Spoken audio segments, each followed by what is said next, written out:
প্রিয় দর্শক, আসসালামু আলাইকুম। মারা গেলেন আমাদের প্রিয় আসিফ নজরুল স্যার। এখন অনেকেই হয়তো বলতে পারেন যে না, কি করে সম্ভব, উনি তো সৌদি আরব উমরা করতে গেছে। আপনি ভিডিওটা শেষ পর্যন্ত দেখেন, আমি আপনাকে প্রমাণ দিয়ে দিব আসিফ নজরুল স্যার মারা গেছে। এই যে পোস্টটা দেখতেছেন, এটা হইতে ওনার 2020 সালের ফেসবুক পোস্ট, যেখানে উনি লিখছিলেন, যদি ক্ষমতা থাকতো আইন করতাম। বর্তমান বা সাবেক প্রেসিডেন্ট, প্রধানমন্ত্রী ও মন্ত্রীগণের চিকিৎসা নিতে বিদেশ যেতে পারবে না। ক্ষমতা, চাকরি, ব্যবসা কোনোভাবেই তাদের সন্তানরা সরকারের সাথে সংশ্লিষ্ট হতে পারবে না। সপ্তাহে অন্তত একদিন গণপরিবহনে চড়তে হবে।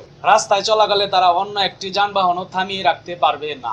বিদেশ গমনের ক্ষেত্রে তারা অতি জরুরি ছাড়া কোনো সফর সঙ্গী নিতে পারবে না। এই বিষয়ে সংসদে জানাতে হবে। জনগণের টাকা কোনো কিছু উদ্বোধন বা জনগণকে সাহায্য করার ক্ষেত্রে তাদের নিজের নাম ব্যবহার সম্পূর্ণ নিষেধ করা হবে। তাদেরকে মহামান্য ও মাননীয় বলা নিষিদ্ধ হবে। তাদের ও তাদের পরিবারের দেশের বিদেশের সকল সম্পত্তি ও আয়ের বিবরণ জনগণের জানতে হবে।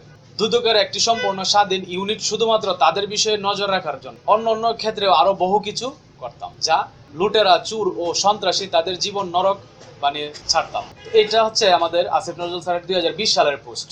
আর এখন বর্তমান চলতেছে 2025 সাল। 2020 সালে যে আসিফ নজরুল স্যার পোস্টটা করছিল, সেই আসিফ নজরুল স্যার মারা গেছে। বর্তমান যে আসিফ নজরুল স্যার আছেন, তিনি একজন ক্ষমতাশালী ডক্টর আসিফ নজরুল বেঁচে আছেন, কিন্তু 2020 সালের আসিফ নজরুল স্যার মারা গেছে। যদি 2020 সালের আসিফ নজরুল স্যার বেঁচে থাকতেন, তাইলে এই কাজগুলো উনি এখন জনগণের সামনে উপস্থাপন করে দেখাইতেন এবং জনগণকে নিশ্চিত করতেন যে আমি কথা এবং কাজে ঠিক রাখছি।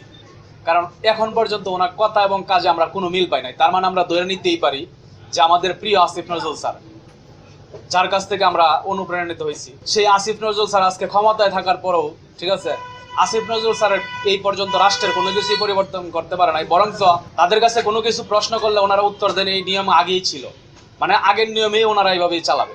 ঠিক আছে, তো এই জন্য আমি কথাগুলো বললাম যে আসলে আমাদের আসিফ নজরুল স্যার মারা গেছে। আসিফ নজরুল স্যারের জন্য মাগফিরাত কামনা করতেছি। আর যিনি বর্তমান বেঁচে আছেন, তিনি আমাদের আসিফ নজরুল স্যার না, তিনি বর্তমান একজন আইন উপদেষ্টা, ক্ষমতাধর আসিফ নজরুল স্যার।